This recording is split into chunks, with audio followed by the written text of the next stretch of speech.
अखिलेश यादव जी के पीडीएफ फार्मूले पर टिप्पणी किया और कहा था कि अखिलेश जी खुद पीडीए का अर्थ नहीं समझते। योगी आदित्यनाथ की सरकार जब 2017 से 22 तक की चली उसमें श्रम मंत्री थे और 22 का चुनाव होने से पहले ही वह अपने कुछ विश्वस्त विधायकों के साथ समाजवादी पार्टी में सम्मिलित हो गए। नमस्कार। उत्तर प्रदेश के पूर्व कैबिनेट मंत्री माननीय स्वामी प्रसाद मौर्य का लगता विवादों से चोली दामन का साथ रहा है। तभी तो वह रविदास जयंती के मौके पर जब लखीमपुर खीरी पहुंचे तो उन्होंने अखिलेश यादव जी के पीडीए पर ही सवाल खड़ा कर दिया और ऐसा बयान दिया जो अब चर्चा का विषय बन बैठा है। उन्होंने पीडीए का मतलब अलग ही समझा दिया। मौर्य जी ने कहा कि अखिलेश यादव जी के पीडीए का मतलब ही अलग है। डी में कभी दलित होता है और कभी डिम्पल यादव हो जाता है और यही कहना उनका जो है सोशल मीडिया पर काफ़ी वायरल हो रहा है।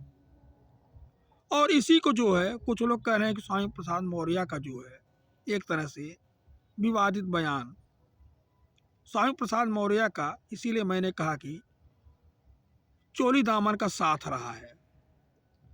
तो हमने कहा कि रविदास जयंती के मौके पर वह लखीमपुर खीरी पहुंचे थे और पलिया में आयोजित एक कार्यक्रम के दौरान मौर्य जी ने मंच से ऐसा बयान दिया कि पूरा जो हलचल मच गई और समाजवादी पार्टी समर्थकों में नाराजगी देखी जा रही है।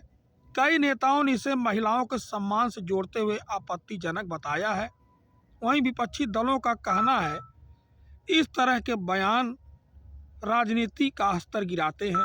हालांकि इस पूरे मामले पर अभी तक अखिलेश यादव या डिम्पल जी की ओर से कोई आधिकारिक प्रतिक्रिया सामने नहीं आई है, लेकिन बयान के बाद प्रदेश की राजनीति में नई बहस जरूर छिड़ गई है। एक्चुअल में स्वामी प्रसाद मौर्य ने क्या कहा था? स्वामी प्रसाद मौर्य ने कहा था अखिलेश यादव जी के पीडीएफ फार्मूले पर टिप्पणी किया और कहा था कि अखिलेश जी खुद पीडीए का अर्थ नहीं समझते कि वह जो है क्या है।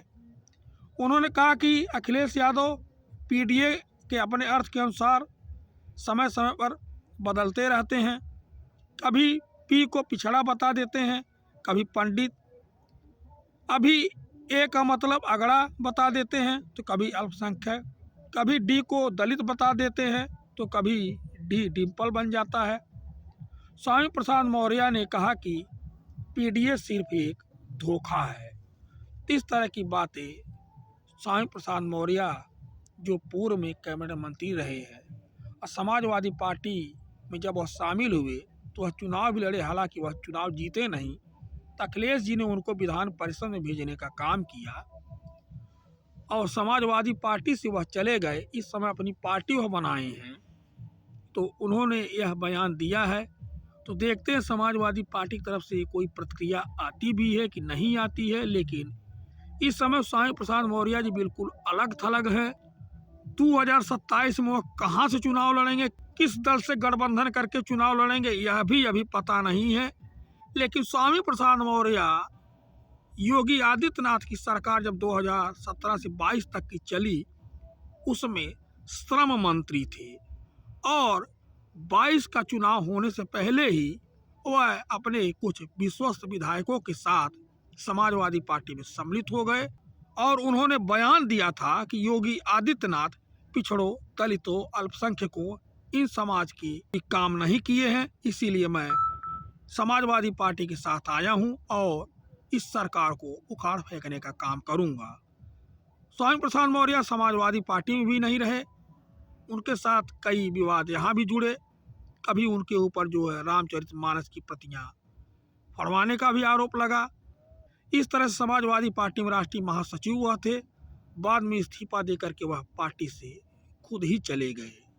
धन्यवाद।